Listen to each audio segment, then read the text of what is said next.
Hi అండి. అందరికీ నమస్తే. Good morning. ఇంకా నాకు గొంతు అంత మంచిగా సెట్ అవ్వలేదనమాట. ఇంకా ఇంట్లో పనంతా కంప్లీట్ అయింది. టిఫిన్ పని కూడా అయిపోయింది. ఇక్కడ బయట కొంచెం చల్లగా పక్షుల సౌండ్లు బాగుంది ప్రశాంతంగాని కొంతసేపు కూర్చుందామని బయటకొచ్చాను. అయితే ఈరోజు మీకు ఒకటి చూయించుతా. ఇవి మీలో ఎంతమందికి తెలుసో చూద్దాం. ఇదిగోండి. అర్థమవుతుందా ఇవేంటో? దగ్గరగా చూయించుతాను చూడండి. ఇదిగోండి. ఇవి మనం తినే ఒక ఫ్రూట్ నుంచి వస్తాయి అన్నమాట ఈ గింజలు.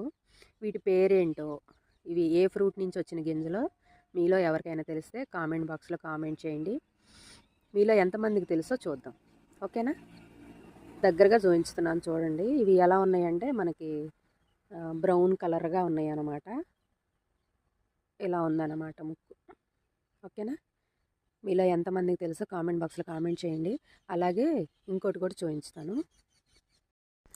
ఇదిగోండి, ఈ మొక్కనైతే ఎప్పుడెప్పుడు పూలు పూసిద్దా అని నేను ఎంత ఎదురు చూస్తున్నానోనండి. నవంబర్ అయిపోతుంది, డిసెంబర్ కూడా అయిపోతుంది, ఇంకా పూలు రాలేదేంటా అని ఎదురు చూస్తున్నాను. వీటిని ముళ్ళగోరింతలు అంటారనమాట. నేను గుంటూరు నుంచి వచ్చే దారిలో రోడ్డమ్మటే పిచ్చి మొక్కల్లో ఉంటే ఒక చిన్న కొమ్మ, ఎంత ఒక జాన్ ఉంటుందేమోనండి, అంత చిన్న కొమ్మని తీసుకొచ్చి పెట్టాను. అది బతికి ఇంత పెద్దదయిందనమాట. ఇన్ని రోజులు పూలు పుయ్యకపోతే ఇంకా పుయ్యదేమో, పూలు పూసే మొక్క కాదేమో, తీసేయాల్సి వచ్చిద్దేమో అనుకున్నాను. ఎలాగైతే ఈరోజు ఒక పువ్వు పూసిందనమాట. ఇంకా కొన్ని మొగ్గలు కూడా ఉన్నాయి. ఓకేనా అండి? చూడంగానే చాలా హ్యాపీగా అనిపించింది. నచ్చితే లైక్ చేయండి. అలాగే మన ఛానల్ని సబ్స్క్రైబ్ చేసుకోవచ్చు కదా.